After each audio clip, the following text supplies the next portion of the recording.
Hello Gen Chem students. Today we're going to be covering how to find the molecular formula of a compound given a percentage of the elements present within that compound. And it all has to do with molar ratios.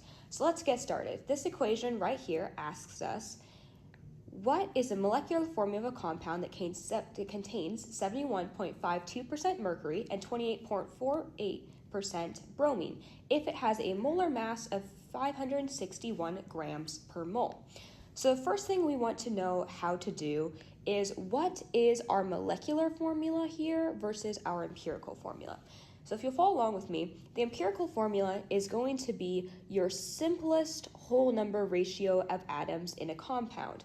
Or if you will, it's basically going to be our compressed version, or it's going to be our condensed version of our given compound formula, versus our molecular formula is going to be the exact number of each type of atom present in a molecule of that compound. So this one is really more of our expanded version. It is the expanded version. So just for instance, if we had H2O, well, that is going to be 2 H's for every 1 O. In reality, we know this is water. However, this would be considered an empirical formula because it is very simplistic. But let's say that there was another molecule that wasn't necessarily water, because water will always be H2O. But let's say there was another molecule, some other one that was H4O2. This would be considered a molecular formula because it is the expanded version. Because what we did is we multiplied each of these little stoichiometric numbers here times 2. So we get H4O2. So this would be considered the molecular formula of a given empirical formula, or the expanded version of a condensed version. Now that we've discussed that, let's go ahead and address the equation in problem. So I'm going to go ahead and erase this.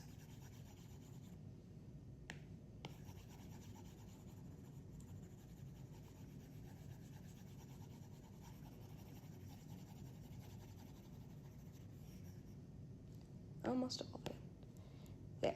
So once again, reading our equation here, it says was a molecular formula of a compound that contains 71.52% mercury and 28.48% bromine.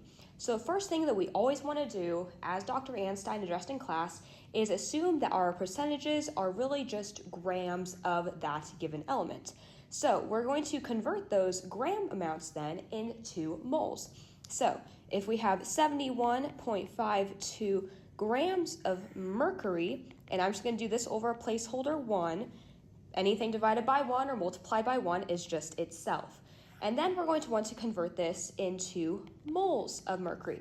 So for every 1 mole of mercury, how many grams will we have? Well, that is exactly what your periodic table will tell you. So we go up here to our periodic table and we find mercury. We see this. Mercury is going to have 80 protons, or 80 as its atomic number, but its molecular mass is going to be right here at 200.59 grams per mole. So we plug that in, 200.59 grams per 1 mole. And now we'll be left in grams because on our top, or in our numerator over here, we have grams of mercury, and in our denominator over here, we have grams of mercury. So this will cancel out and we'll be left in moles of mercury. And we will calculate that in 1 second, but let's do the same thing for our bromine here. For our bromine, we have 28.48%, so we're going to assume that is 28.48 grams of bromine.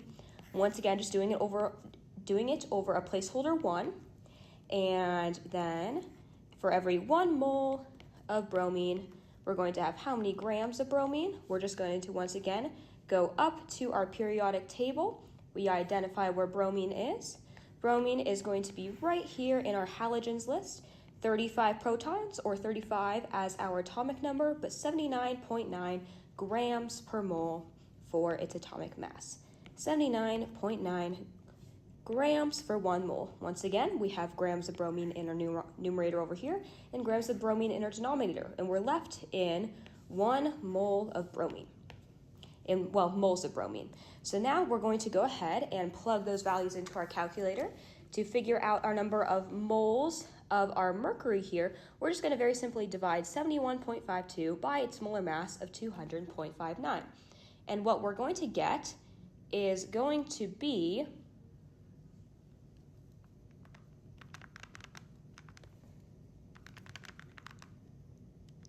we will get 0.3565, and I'm just going to leave it at that. That is moles of mercury. We're going to do the same thing for our bromine here. 28.48 divided by 79, and we're going to get 0.3564 moles of bromine. Now, the next step in this is to figure out what is our mole ratio.